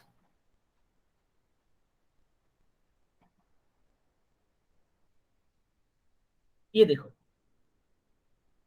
जैसा हमने कहा कि मस्कुलर लेयर की अगर बात करेंगे तो यहां पे क्या कह रहे हैं? Smooth muscle fibre in stomach, वो उसका 3 लेयर है। एक है inner oblique layer, middle circular layer and outer longitudinal layer, है ना? स्टमक की बात करेंगे तो inner oblique layer, middle circular layer और आउटर लॉन्गिट्यूडिनल लेयर। तो ये चीज तीनों है क्या? सर्कुलर का मतलब है राउंड स्ट्रक्चर, हम लोग समझ पा रहे हैं कि नाम से गोल टाइप का होगा। लॉन्गिट्यूडिनल मतलब लंबाई में होगा, लंबा, लॉन्गिट्यूडिनल। মানে আড়াআড়ি। हाँ। और ऑब्लिक का हम लोग यहाँ पे देख रहे हैं पिक्चर में, देखो, ऑब्लिक मतलब थोड़ा सा तिरछी टाइप का, मतलब थोड़ा सा टिल्टेड फॉर्म में, इस तरह से जाएगा। हम लोग उसको स्ट्रेट वर्टिकल नहीं भी बोल सकते हैं, वर्टिकल भी नहीं बोल सकते हैं, उसको हम लोग हॉराइजेंटल भी नहीं बोल सकते हैं, वो थोड़ा एंगल फॉर्म में होता है, इसको कहते हैं ऑब्लिक। जैसे हम लोग क्रॉस बनाते हैं ना, एक्स लिखते हैं, तो एक्स दो दो ऑब्लिक स्ट्रक्चर से बना हुआ होता है, तो ये है ऑब्लिक फॉर्म। अब ये जो स्ट्रक्चर है इसको थोड़ा डिटेल में देखो, ये देखो इनर ऑब्लिक लेयर, तो ये जो स्ट्रेशन है, जो मार्किंग है, वो थोड़ा एंगल फॉर्म में है ना, देख पा रहे हो? इसीलिए इस, अब क्योंकि ये सबसे अंदर में है इसलिए कहा जा रहा है कि इनर ऑब्लिक लेयर। तो अपने वहां पे लिख सकते हो ऑब्लिक मतलब टिल्टेड, टिल्टेड स्ट्रक्चर, थोड़ा सा तिरछा, माने बेका যেটাকে বলি আমরা বাংলায়। Yes, sir. उसके बाद है सर्कुलर लेयर। अब देखो ये पूरा राउंड स्ट्रक्चर है, यहाँ पे लंबा दिखाई पड़ रहा है लेकिन स्टमक तो गोल है ना, सरफेस गोल है, तो अगर ये इस तरह से लंबा जाएगा तो पूरा सरफेस घूमेगा इस तरह से। मान लीजिए, मान लो एक एक स्ट्रक्चर में तुमने रस्सी ऐसे घुमा घुमा के रख दिया, तो सामने से देखोगे तो लगेगा कि स्ट्रेट है, लेकिन उसको अगर खोलोगे तो वो राउंड स्ट्रक्चर का नजर आएगा। तो वही बात कह रहा है कि सर्कुलर लेयर, तो ये इस तरह से गोल गोल घूमेगा। और उसके बाद क्या है, लॉन्गिट्यूडिनल लेयर, इसको देखो ये लंबा लंबा करके दिया हुआ है, स्ट्रेट स्ट्रेट करके है, तो ये एकदम स्ट्रेट इस तरह से फॉर्मेशन में जाएगा। क्लियर हुआ? ये देखो, यहाँ पे देखो ये ऑब्लिक लेयर, तो थोड़ा सा तिरछा करके दिया हुआ है, सर्कुलर लेयर इसलिए राउंड अपीयरेंस है इसका, और लॉन्गिट्यूडिनल लेयर इसलिए सब लंबा लंबा वर्टिकल लाइंस यहाँ पे देख पा रहे हो। तो जो बात हमने यहाँ पे पढ़ा कि स्मूथ मतलब स्टमक की अगर बात करेंगे स्पेसिफिकली, तो वहां पे स्मूथ मसल है हमने कहा। अब उस स्मूथ मसल में 3 लेयर होगा, एकदम अंदर की ओर होगा मेरा oblique layer, inner oblique layer, बीच में होगा मिडिल लेयर, और एकदम बाद में होगा आउटर लॉन्गिट्यूडिनल लेयर। इस नाम के साथ इसका स्ट्रक्चर क्लियर हुआ अभी? Yes, sir. अच्छा, शबनम क्लियर হয়েছে? Yes, sir. अच्छा, अब देखो smooth muscle fibres in the intestine are arranged in 2 layers. सिर्फ स्टमक में ही 3 लेयर होता है, बाकी जो भी एरिया आएगा वहां पे 2 ही लेयर मिलेगा। इसलिए हमने कहा था कि inner circular layer and outer longitudinal layer, middle में कुछ नहीं होता। जैसा यहाँ पे हमने पिक्चर देखा था पहले इस चीज का, देखो ये वाला, देखो muscularis internal layer, circular internal layer, और लॉन्गिट्यूडिनल एक्सटर्नल लेयर। तो यहाँ पे 2 लेयर की बात हमने कहा था ना, तो इन जनरल है ये।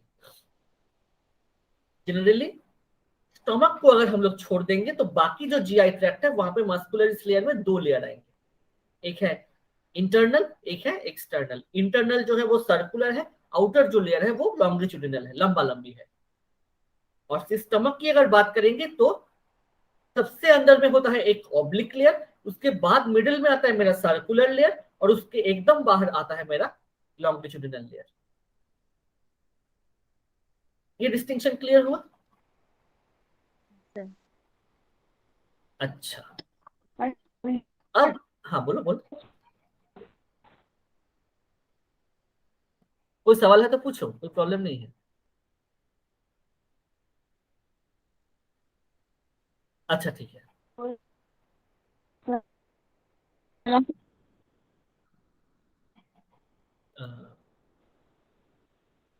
कुछ बोल रहे हो क्या, समझ में नहीं आ रहा है?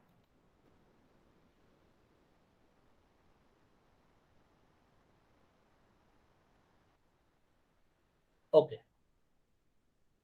यहाँ पे देखो कि एक वर्ड दिया हुआ है, Auerbach nerve plexus, AUERBACH, Auerbach nerve plexus. हमने क्या कहा था कि नर्व प्लेक्सस का मतलब क्या है, एक ऐसा लोकेशन जहां पे डिफरेंट जगह से नर्व्स आके ज्वाइन हो रहा है, एक जंक्शन है नर्व का। एक ऐसा ही एक नर्व प्लेक्सस का जो नाम है वो है आयुर्बाग। कहां पे प्रेजेंट होगा? Present between the circular and longitudinal muscle fibre. ठीक है, the smooth muscle fibre present in inner, ये देखो, ये जो हमने कहा यहां पे,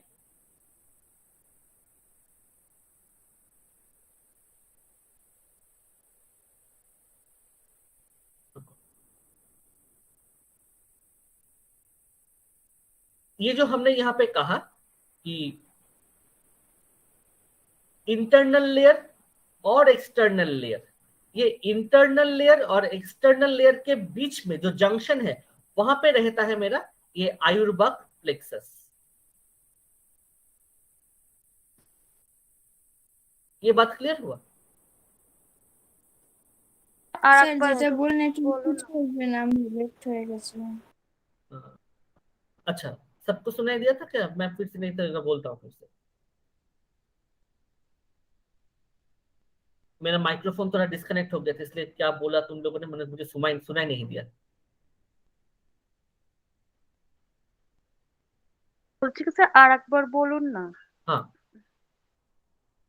यहाँ पे हम लोग एक नाम देख पा रहे हैं कि Auerbach nerve plexus. Nerve plexus का मतलब हमने क्या कहा अभी? জাংশন প্লেক্সাস का জংশন मतलब। মানে হ্যাঁ, সমস্ত নার্ভ এক জায়গায় এসে हाँ, জড়ো जहाँ হচ্ছে। पे बहुत सारा नर्व एक जगह पे आके कलेक्ट होता है, जंक्शन बनता है उसका, तो उसे कहते हैं प्लेक्सस। तो यहाँ पे नर्व प्लेक्सस हुआ। ऐसे ही बहुत सारे नर्व प्लेक्सस हमारे बॉडी में है, उसमें से एक का नाम है आयुर्बक नर्व प्लेक्सस। ये जो नाम यहाँ पे देख पा रहे हो, आयुर्बक नर्व प्लेक्सस, इसका लोकेशन कहाँ पे है? It is present between circular and longitudinal muscle fibres. तो अगर ये पिक्चर यहाँ पे देखेंगे तो ये वाला सर्कुलर मसल फाइबर है और ये मेरा लॉन्गिट्यूडिनल मसल फाइबर है, हाँ या ना? Yes sir. Yes sir. ठीक है, तो ये इंटरनल मसल लेयर है जो लॉन्गिट्यूडिनल सर्कुलर है, और एक्सटर्नल मसल लेयर है जो कि लॉन्गिट्यूडिनल है। अब इन दोनों मसल के बीच में एक जंक्शन होगा। मान लो ये है मेरा इनर सर्कुलर लेयर और ये है मेरा आउटर लॉन्गिट्यूडिनल लेयर। ये अगर ऐसा होता है तो एक ज्वाइनिंग एरिया तो होगा दोनों का। उस ज्वाइनिंग एरिया में तुम्हारा प्रेजेंट है ये आयुर्बक नर्व प्लेक्सस।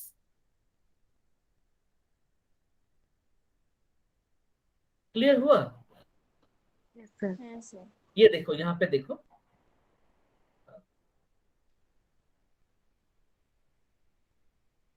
यहाँ पे दिखाया नहीं गया है।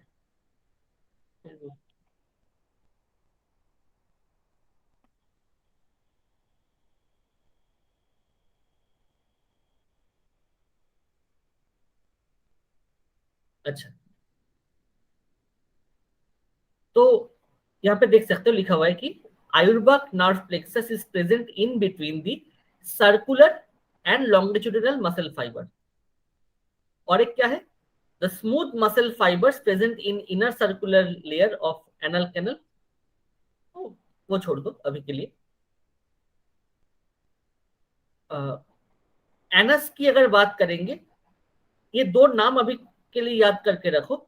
जब हम लोग रेक्टम के बारे में पढ़ेंगे, मतलब लार्ज इंटेस्टाइन पढ़ेंगे, तब ये दो वर्ड हम लोग पढ़ेंगे। एक है इंटरनल एनल स्फिंक्टर और एक है एक्सटर्नल एनल स्फिंक्टर।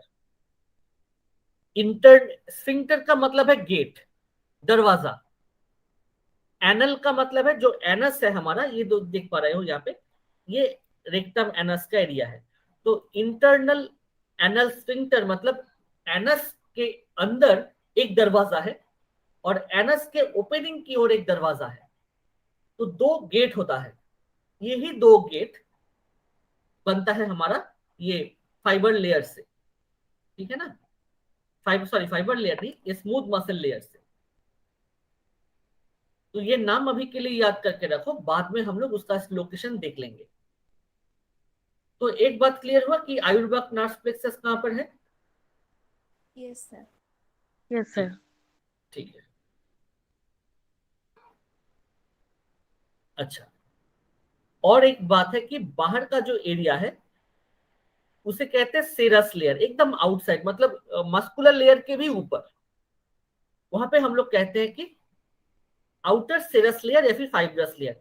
देखो यहाँ पे लिखा हुआ है outer most layer of wall of GI tract, तो वो आइदर फाइब्रस नेचर में होगा, थोड़ा हार्ड होता है। हार्ड मतलब एकदम मतलब सॉलिड नहीं, मतलब एक एक इन कंपैरिजन टू ये जो मसल लेयर है, म्यूकस लेयर है, उसके कंपैरिजन में हार्ड होता है या फिर स्ट्रांग होता है। किस चीज से बना होता है? ये भी कनेक्टिव टिश्यू से बना होता है या फिर मेसो इपिथेलियल सेल से बना होता है। ये भी एक टाइप के एपिथेलियल सेल्स है, कनेक्टिव टिश्यू और इपिथेलियल सेल से बना होता है। कहां पे मिलेगा? It covers small intestine, stomach and large intestine. Small intestine, stomach and large intestine, इसके बाहर एकदम आउटर लेयर में ये मिलेगा। इसीलिए जनरल जो 3 लेयर है उसमें ये सेरस लेयर को कहा नहीं जाता है ना, क्योंकि ये स्ट्रक्चर सब जगह पे प्रेजेंट नहीं होगा आउटसाइड में। अब देखो यहाँ पे fibrous layer is otherwise called fibrosa, जो मैंने थोड़ी देर बाद कहा, सेरोसा, फाइब्रोसा, ये कनेक्टिव टिश्यू से बनता है। It covers pharynx and oesophagus. तो जो पार्ट मतलब जो outer layer stomach, small intestine और लार्ज इंटेस्टाइन में रहेगा बाहर की ओर, उसे कहेंगे सेरोसा या सेरस मेम्ब्रेन। ये कहां पे रहेगा? मेरा जो एक्सटर्नल मस्कुलर लेयर है उसके बाद रहेगा, एकदम बाहर। और जब वही चीज मेरा ये जो इसोफेगस है या फिर फेरिंग्स है उस लोकेशन में होगा, तब उसका नाम दिया जाएगा फाइब्रस लेयर या फाइब्रोसा। ये डिस्टिंक्शन क्लियर हुआ? Yes sir. मैं और एक बार बोल देता हूं। हमने क्या कहा? वो जो सबसे अंदर है म्यूकस लेयर, उसके बाद सब म्यूकस लेयर, और उसके बाद क्या है मेरा muscular layer, muscle layer. Sir हाँ बोलो। লাস্ট লেয়ারটার কথা বলছিলাম যে মাসকুলারিস এক্সটার্নাল, যেটা ল্যামিনা মাসকুলারিস हाँ, যেটা বলি। Lamina muscularis. तो वो मसल लेयर जो है, मसल लेयर के बाहर भी एक लेयर होता है जो टोटल तीनों स्ट्रक्चर को कवर करके रखता है। हाँ, वो बाकी तीनों लेयर में से वो एकदम बाहर का जो लेयर के बारे में अभी बात करेंगे, ये और भी पावरफुल होता है और भी थोड़ा हार्ड होता है, स्ट्रांग होता है। ये डिफरेंट लोकेशन में डिफरेंट एस्पेक्ट में मिलता है। जैसे अगर मैं बोलूं कि फेरिंग्स और इसोफेगस, तो फेरिंग्स और इसोफेगस के बाहर जो रहेगा उसका नाम है फाइब्रोसा, फाइब्रस लेयर। और जब हम लोग स्टोमक, स्मॉल इंटेस्टाइन और लार्ज इंटेस्टाइन के बारे में बात करेंगे, बाहर के बारे में बात करेंगे, तो वहां पे रहेगा मेरा सेरोसा या फिर सेरस लेयर। क्लियर हुआ? Yes sir. अच्छा, इसके बाद आते हैं nerve supply to GI tract.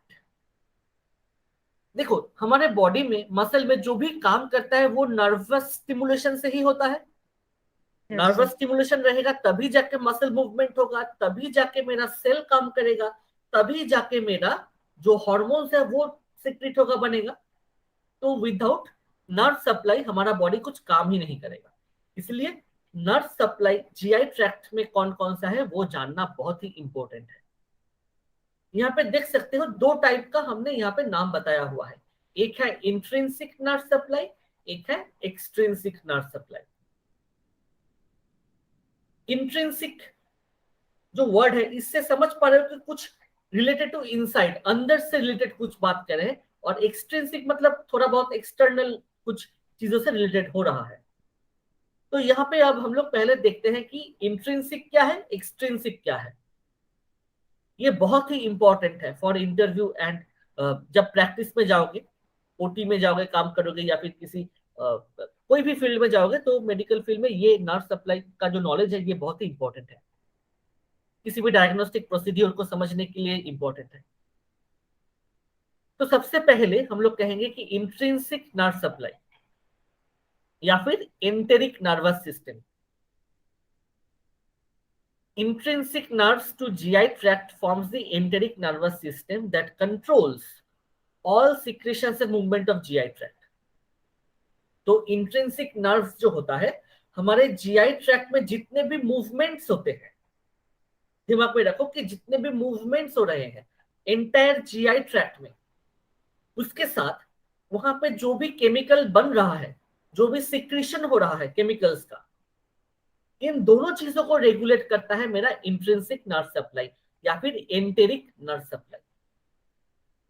Enteric का मतलब है इनसाइड इंटेस्टाइन, इंटेस्टाइन के अंदर, उसे कहते हैं एंटेरिक, या फिर इनसाइड द डाइजेस्टिव सिस्टम, इसे कहते हैं एंटेरिक। क्लियर हुआ? एंटेरिक डिजीज जब हम कहेंगे तो हमें जानना पड़ेगा कि डाइजेस्टिव ट्रैक्ट का डिसऑर्डर्स है वहां पर।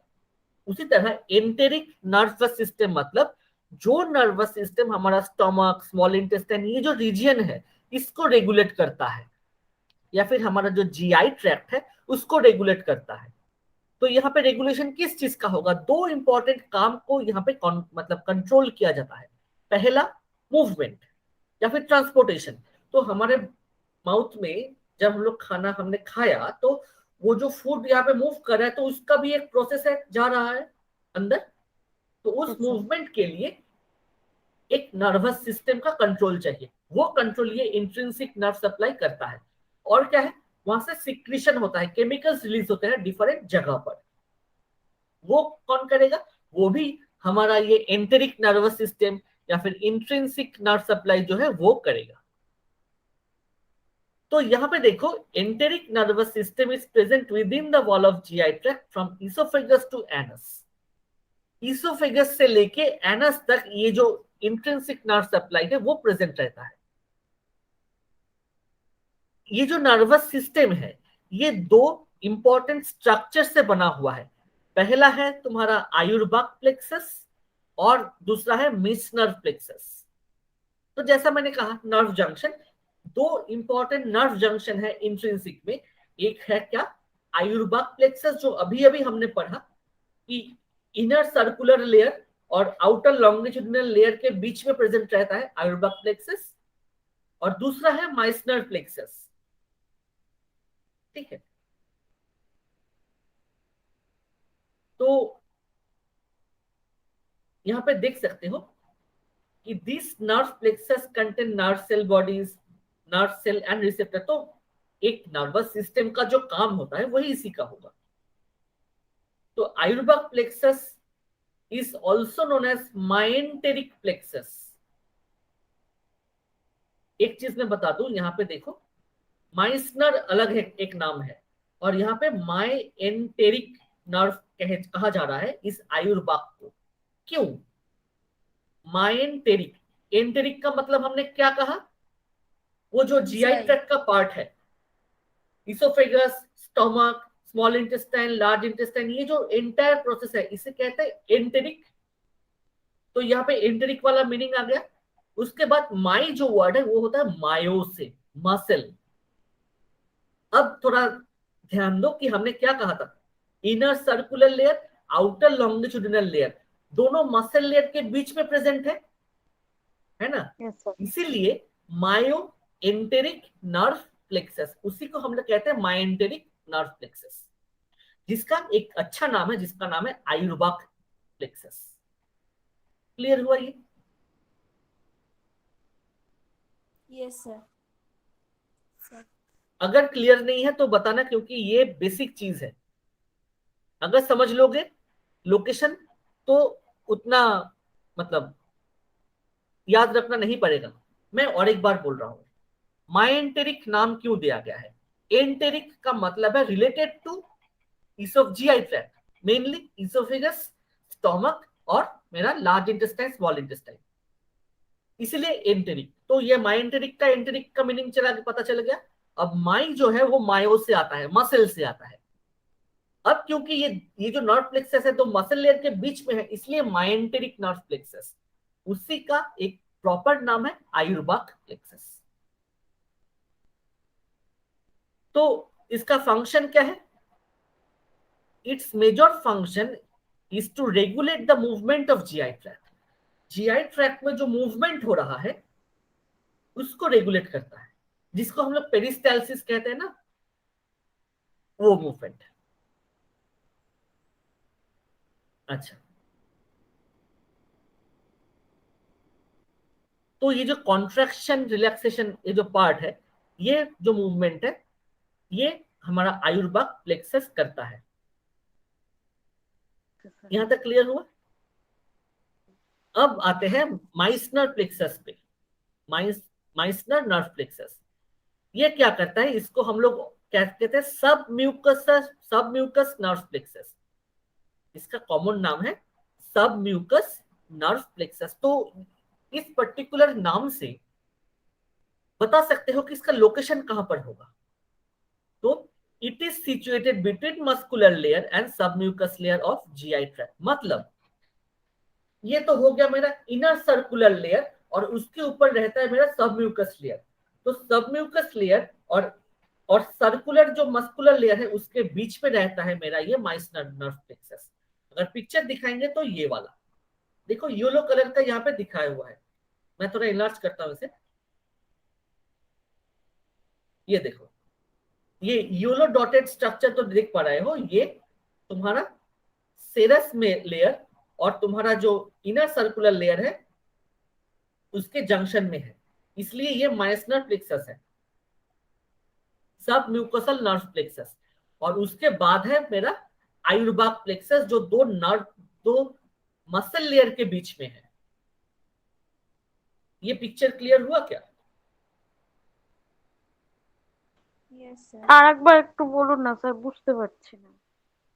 हाँ,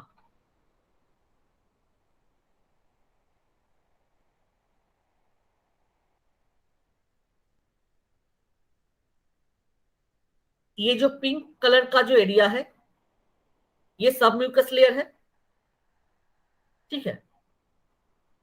স্যার ये जो राउंड देख पा रहे हो ये सर्कुलर लेयर है मसल का, मतलब muscular is internal muscle layer.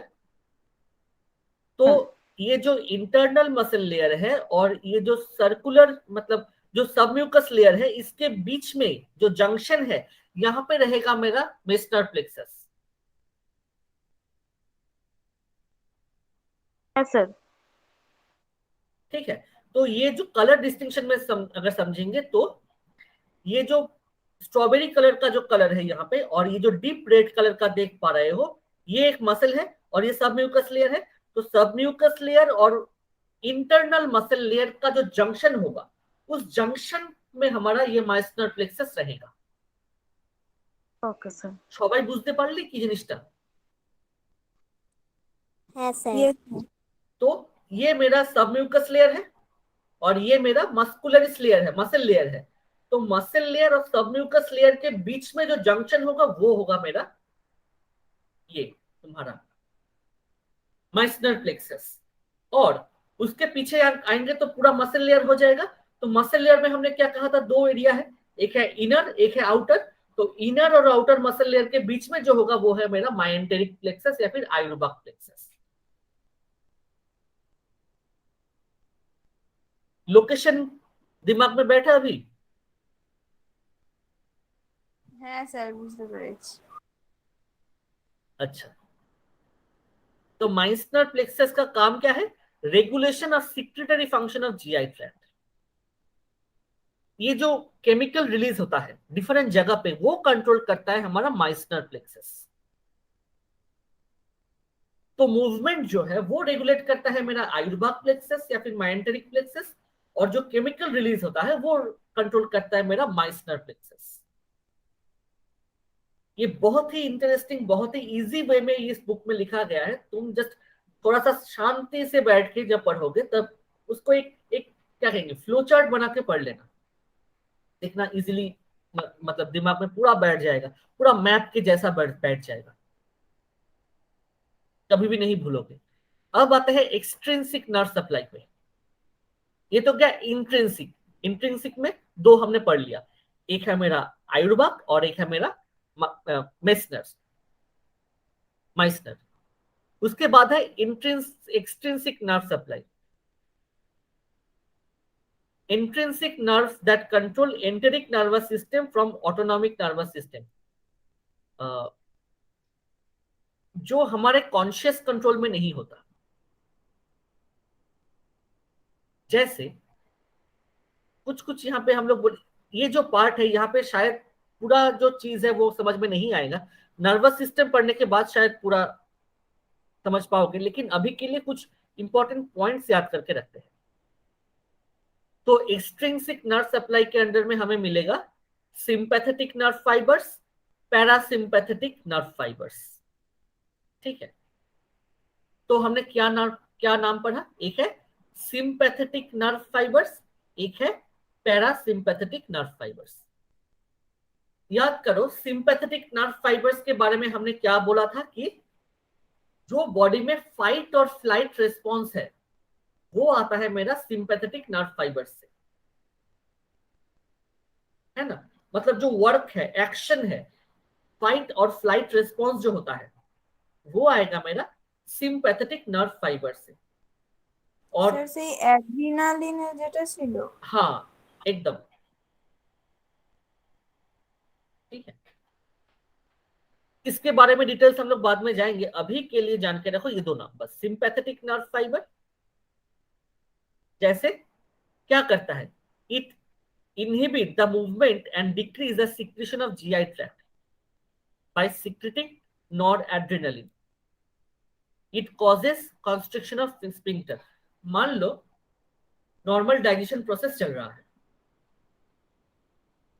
Digestion process चल रहा है मतलब ये जो क्या कहेंगे, मूवमेंट है, ये जो सिक्रेशन है, मतलब आयुर्बाग प्लेक्सस और माइसनर नर्व प्लेक्सस जो है इसका काम चल रहा है, ये दो एक्टिव है।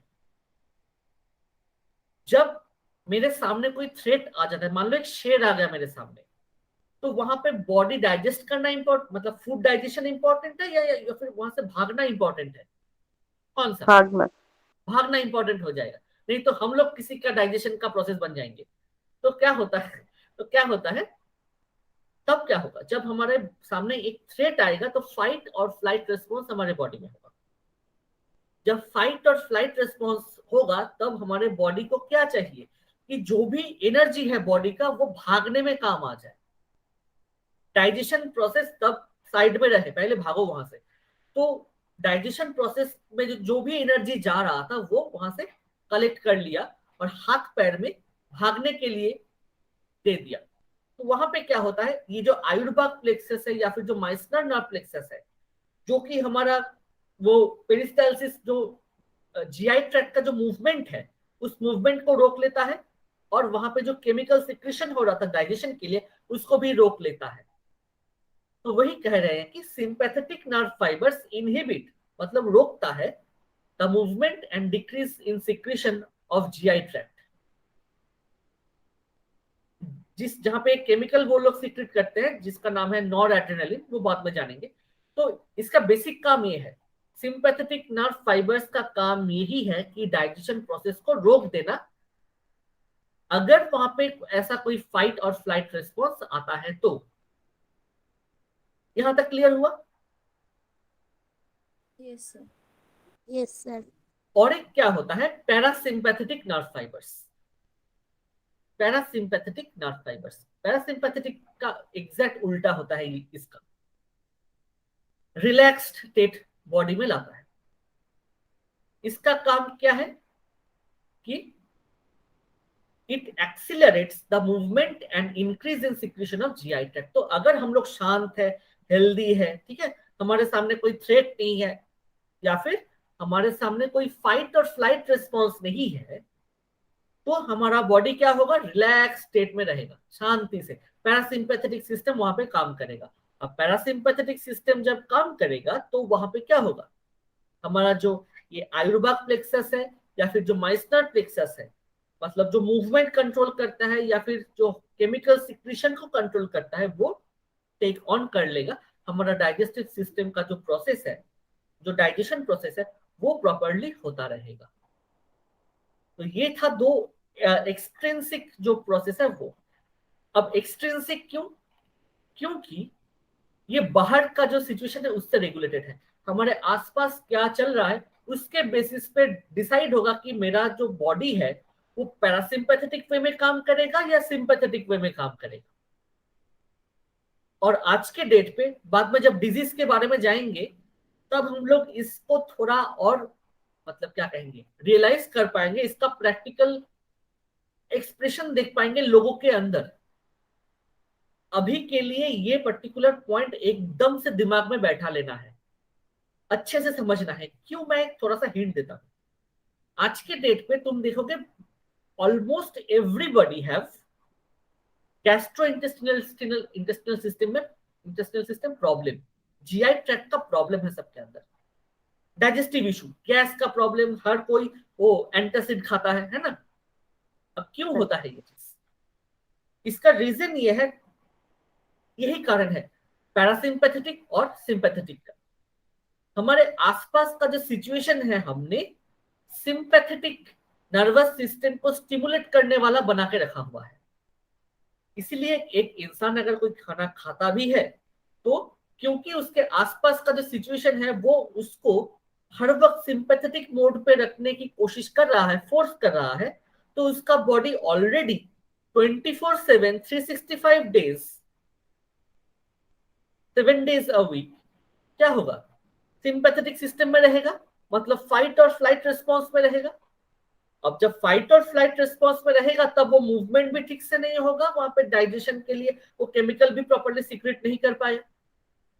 इससे क्या होगा, इससे यही होगा कि जो खाना प्रोसेसिंग होना था वो नहीं होगा। अब यही चीज बाहर जो सिंपैथेटिक सिस्टम क्रिएट किया हुआ है वो तो कंटिन्यूअसली हमारे बॉडी को इफेक्ट दे रहा है एक्सट्रिंसिक वे में। इसीलिए कहा गया है कि एक्सट्रिंसिक नर्व सप्लाई बाहर से एक इफेक्ट हमारे बॉडी में डाल रहा है, उसके चलते हमारे फिजिकल बॉडी में हम लोग ये एलिमेंट देख पा रहे हैं।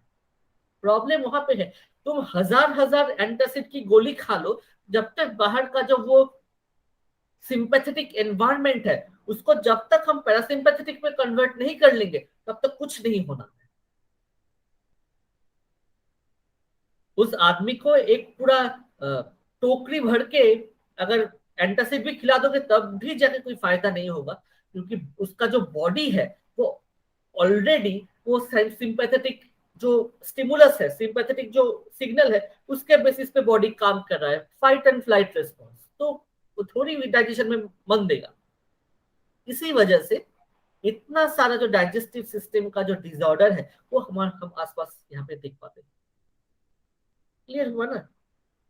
अब ये जो बात मैंने कहा, और जब हम लोग हर एक डाइजेस्टिव सिस्टम एसोसिएटेड जो क्रॉनिक डिसऑर्डर है, लॉन्ग टर्म डिसऑर्डर है, उसके ट्रीटमेंट के बारे में पढ़ेंगे, वो क्या है, किस तरह से डायग्नोसिस करना है, ये जिसके बाद जाएंगे, उससे पहले हमें नर्वस सिस्टम के बारे में पूरा नॉलेज होना चाहिए।